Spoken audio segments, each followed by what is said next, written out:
नमस्कार मित्रों। युद्ध की स्थिति, विश्व युद्ध की स्थिति साफ दिख रही है। 4.25 साल पहले जब मेरे मन में आया था कि विश्व युद्ध शुरू हो चुका है और ये विश्व युद्ध लंबा चलेगा, कहा भी, पर कोई मानने को तैयार नहीं था। अब युद्धों की स्थिति में देश और समाज नई करवट लिया करते हैं। मित्रों, मैं हार गया हूँ, थक गया हूँ कि मुझे कुछ समझ में नहीं आ रहा है कि मेरा देश, मेरा समाज क्या करे कि हम इस विश्व युद्ध में भारत को एक विशेष ऊंचा स्थान दिला सकें। मोदी जी कर रहे हैं, इतने से तो काम नहीं चलेगा।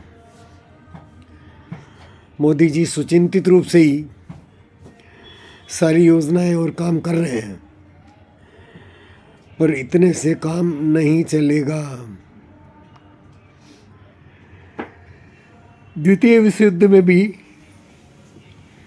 भारत से अनेक शक्तियां, रास बिहारी बोस, सुभाष बोस और ये सब दुनिया के विभिन्न देशों में जाकर के और आज़ाद भारत के लिए काम कर रहे थे। और आज़ादी के बाद भारत कैसा होगा ये कल्पना भी कर रहे थे, योजना भी कर रहे थे। मित्रों, अभी संघ ने जो सपना देखा, अरे अरे बाबा, वो तो जल्दी ही पूरा होने को है। बंगाल जीत ले मोदी, बंगाल जीतते ही असम में तीसरी बार, तमिलनाडु और तेलंगाना और केरला, इनमें भी बीजेपी की सरकारें बन जाएगी। अखंड भारत का सपना साफ साकार होता दिखता है। पाकिस्तान भारत में मिलने को तैयार है। ईरान में हजारों मुसलमान हिंदुत्व स्वीकार करके अपने घर वापस लौटने को तैयार हैं। इस तरह पूरे विश्व में हिंदुत्व की एक लहर उठ रही है, जैसा कि महर्षि अरविंद ने कहा था।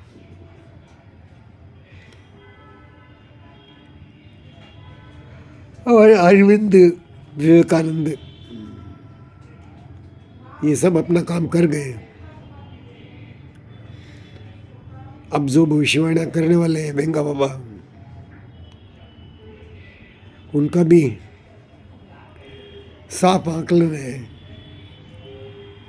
कि भारत विशिष्ट स्थान प्राप्त करेगा।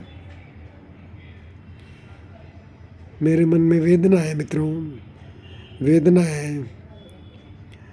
कि इस महायज्ञ में मेरी तरफ से आहुति कुछ नहीं है, कुछ भी नहीं है। मैं समझ नहीं पा रहा हूँ। आप में से किसी को समझ में आता है तो मेरा दिशा निर्देश करें, मुझे बताएं कि मैं अपनी इस शारीरिक स्थिति में अपने देश के लिए क्या कर सकता हूँ। बताइएगा मित्रों, बताइएगा।